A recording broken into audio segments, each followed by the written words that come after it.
الا انہم هم السفہاء ولکن لا یعلمون واذا لقوا الذین آمنوا قالوا آمنا، اور جب یہ ملتے ہیں ان سے جو اہل ایمان ہیں تو کہتے ہیں ہم بھی ایمان رکھتے ہیں۔ اب یہ ان دونوں پر آئے گا۔ عام جو یہودی تھے وہ بھی کہتے تھے کہ ہم بھی تو آخر اللہ کو مانتے ہیں، آخرت کو مانتے ہیں، اور منافق تو تھے ہی جو رسول کو بھی مانتے تھے۔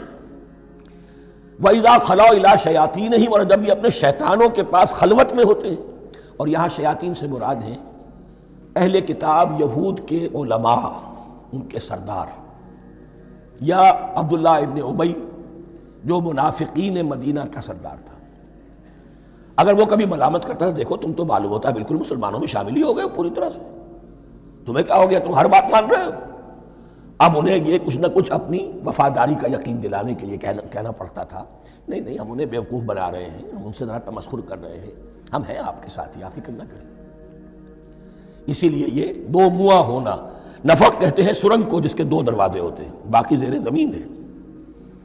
نافقہ گوہ کا بل ہے کہ دو دروازے رکھتا ہے، دو اس کے منہ رکھتا ہے کہ ادھر سے اگر کتا داخل ہو جائے شکار کے لیے تو ادھر سے نکل بھاگے، ادھر سے آئے تو ادھر سے نکل بھاگے۔ تو دو منہ انسان، یہ در حقیقت جس کو پھر سورہ نساء میں کہا گیا لا الہ ہؤلاء ولا الہ ہؤلاء، نہ ادھر کے ہیں نہ ادھر کے، مذبذبین بین ذالک، اس کے درمیان مذبذب ہو کر رہ گئے۔ یہ شیطان کا لفظ یہاں سمجھ لیجئے کہ اس کے دو رائے ہیں کہ یہ شطنہ سے بنا ہے یا شات سے بنا ہے، شین الف توئے یا شین طا نون۔ شطنہ کے معنی تباعد، کو بہت دور ہو گیا، شیطان سے مراد جو اللہ کی رحمت سے بہت دور ہو گیا۔ اور شاتا یشیتو کے معنی ہے احترق غضبا وحسدا، کوئی شخص غصے اور حسد کے اندر جل رہا ہو، وہ شاتا یشیتو ہے۔ اس سے فعلان کے وزن پر، رحمان کے وزن پر، غضبان کے وزن پر شیطان، یعنی وہ کہ جو حسد اور غضب کی آگ میں جل رہا ہے۔ تو یہ ایک تو شیطان وہ ہے کہ جو جنات میں سے ہے، جس کا نام عزازیل تھا پہلے، اب ہم اسے ابلیس کے نام سے جانتے ہیں، وہ ایک شیطان ہے، جنی ہے۔ پھر یہ کہ جو بھی اس کے پیروکار ہیں دنیا میں انسانوں میں سے ہوں یا جنات میں سے ہوں وہ بھی شیاطین ہیں۔ اسی طرح اہل کفر، اہل زیغ کے جو بڑے بڑے سردار ہوتے ہیں ان کو بھی شیطان سے تعبیر کیا گیا۔ وَإِذَا خَلَوْا إِلَىٰ شَيَاطِينِهِمْ قَالُوا إِنَّا مَعَكُمْ، اور جب وہ خلوت میں ہوتے ہیں، علیحدگی میں ہوتے ہیں اپنے شیاطین کے پاس، سرداروں کے پاس، کہتے ہیں ہم تو آپ کے ساتھ ہیں، انما نحن مستہزئون، یہ تو ہم ان مسلمانوں کو بیوقوف بنا رہے ہیں، ان سے استہزاء کر رہے ہیں، تمسخر کر رہے ہیں۔ ہم تمسخر میں کہہ دیتے ہیں کہ ہم بھی آپ کے ساتھ ہیں، آمنا۔ اللہ یستہزئ بہم ویمدہم فی طغیانہم یعمہون، حقیقت کیا ہے کہ اللہ ان کا مذاق اڑا رہا ہے اور ان کو ڈھیل دے رہا ہے کہ وہ اپنے عقل کے اندھے پن میں بڑھتے چلے جائیں۔ اللہ تعالیٰ جیسا میں نے عرض کیا رسی دراز کرتا ہے، کوئی شخص غلط راستے پر جانا ہے تو جاؤ بھائی، فوراً تو نہیں پکڑتا، اگر فوراً پکڑ لے تو سیدھا ہو جائے گا، چلتا جائے، جہاں جانا چاہتے ہو جاؤ۔ تو ان کو بھی رسی دراز کر رہا ہے اللہ، لیکن یہ کہ اللہ یستہزئ بہم، یہ سمجھتے ہیں کہ مسلمانوں کا مذاق اڑا رہے ہیں، اصل میں مذاق ان کا اڑ رہا ہے اللہ کے نزدیک۔ وَيَمُدُّهُمْ فِي طُغْيَانِهِمْ يَعْمَهُونَ، اب یہاں ذرا نوٹ کر لیجئے، یہ دو لفظ آئیں گے، عین میم اور ہا، امہ ہے کے ساتھ، ایک ہے عین میم اور یا امج، تو عین اور میم تو مشترک ہے یا آخر میں فرق ہوگا، عین میم اور ہا ہوگا، اس کے معنی عقل کا اندھا، دل کا اندھا، آنکھیں تو ہے لیکن دل کا اندھا ہے، عقل کا اندھا ہے۔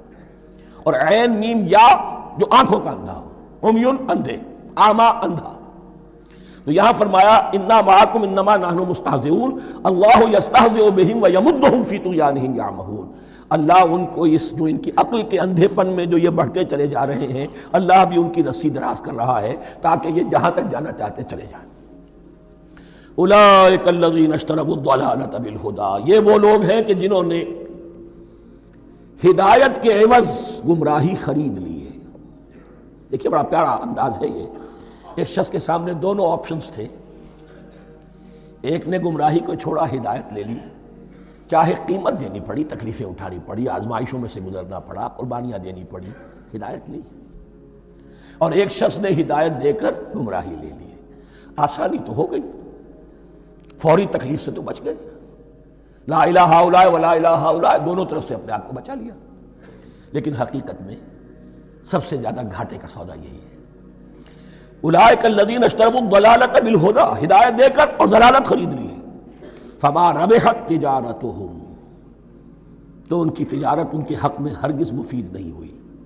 اب یہاں بھی دیکھیے، را با اور ہے ہا، ربحا، اس کے معنی نفع، صحیح نفع، جائز نفع۔